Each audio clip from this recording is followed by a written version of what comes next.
This is Valley News Live at noon. Today, I am announcing that the Justice Department has opened a civil investigation to determine whether the Minneapolis Police Department engages in a pattern or practice of unconstitutional or unlawful policing. Well, new this afternoon, the Justice Department is launching an investigation into the pattern and practices of the Minneapolis Police Department. The announcement made by the Attorney General Merrick Garland comes one day after Derek Chauvin was found guilty on all 3 counts in the death of George Floyd. Now, the probe will include a comprehensive review of the Minneapolis Police Department's policing, training, supervision, accountability, and use of force, including during protest. Garland acknowledging that the verdict in the Chauvin trial, quote, does not address potentially systematic policing or policing, that is, issues in Minneapolis. Building trust between community and law enforcement will take time and effort by all of us. But we undertake this task with determination and urgency, knowing that change cannot wait.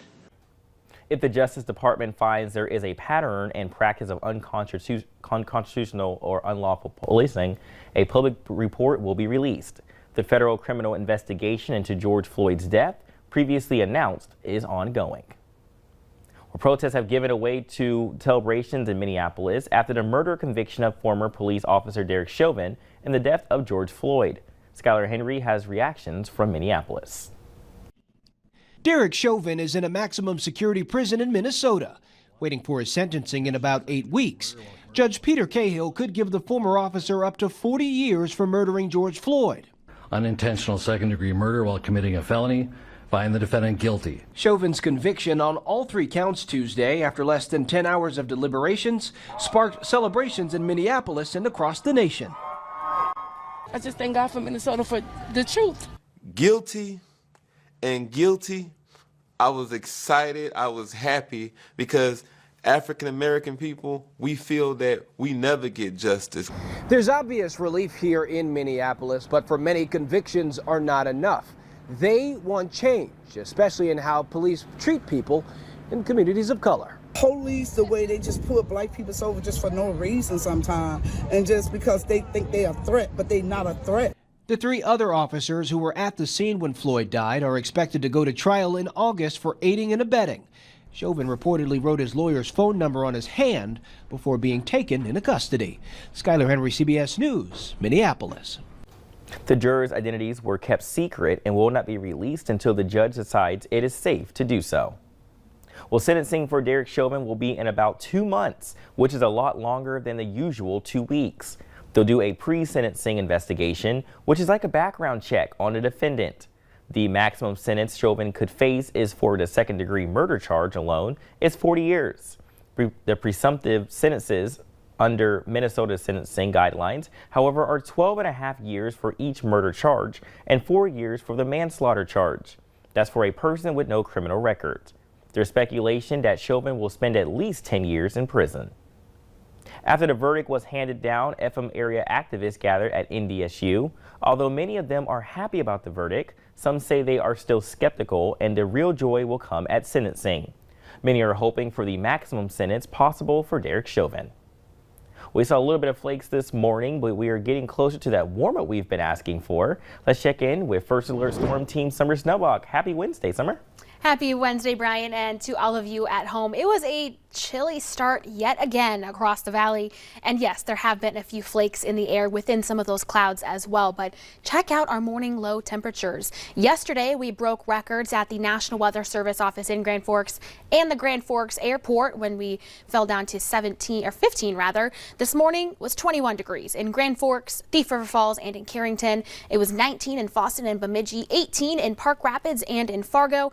And that 18 here in Fargo broke a record. The previous record was 20 degrees, set back in 1936 and tied again in 1988. But we are warming things up. Many of us are in the 40s now, a few 30s still lingering, and clouds still lingering as well. But in the warmer air, some of those flurries have now transitioned into just a couple of raindrops. And we will continue to warm a few more degrees this afternoon.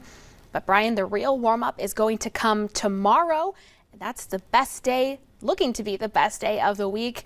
I'll let you know how warm we are expected to get and what the rest of the week holds. We'll definitely stay tuned with you so we can find out that it hopefully lasts longer than a day. We'll see. Thanks, Summer. Well, new at noon, a suspected drug dealer was arrested in the Northern Valley after running from police.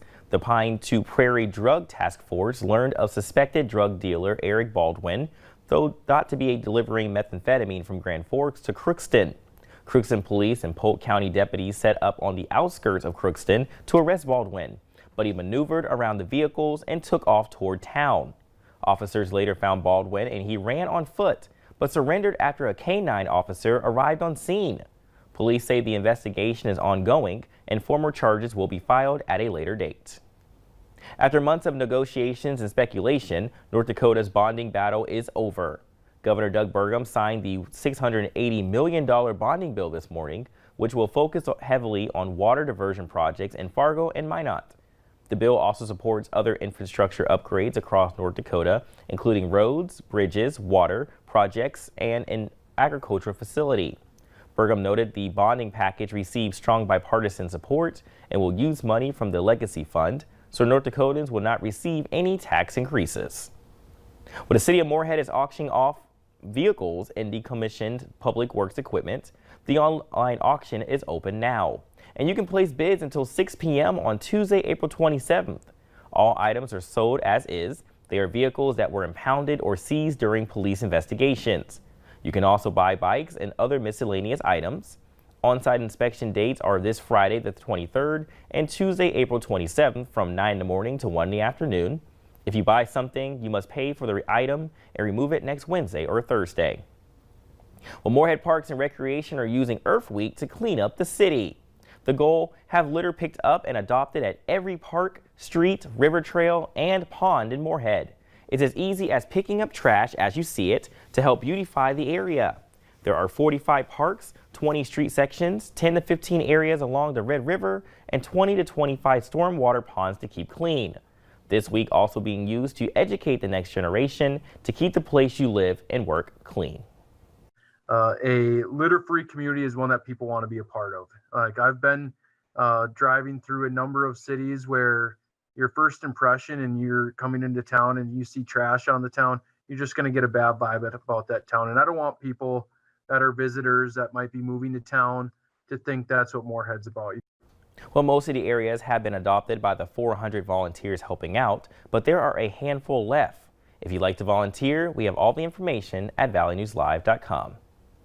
A reminder that Valley News Live just launched a new television network for country music fans. Circle features the best of country music, hit TV shows, and performances from the Grand Ole Opry. Here's how you can tune in. If you are an over-the-air viewer, rescan your TV and look for KVLY 11.4. Cable and satellite subscribers should check their local listings. If you're heading to the grocery store this week, pick up a few extra items to help kids in our community. Valley News Live is teaming up with Golden Dry's food bags to help homeless children in Fargo and West Fargo. All week, you can drop off food at the West Fargo Fire Department. They'll take anything packaged and non-perishable. Everything from bottled water to cereal, crackers, and Pop-Tarts. The donations will be given to area schools and shelters. Well, coming up at noon, good sleep will keep your brain healthy and could help prevent memory loss. We have more on that story later in the noon show, but first, starting off cool this morning, but it looks like we could be looking forward to a warm Thursday. Details up next with Summer Snowball.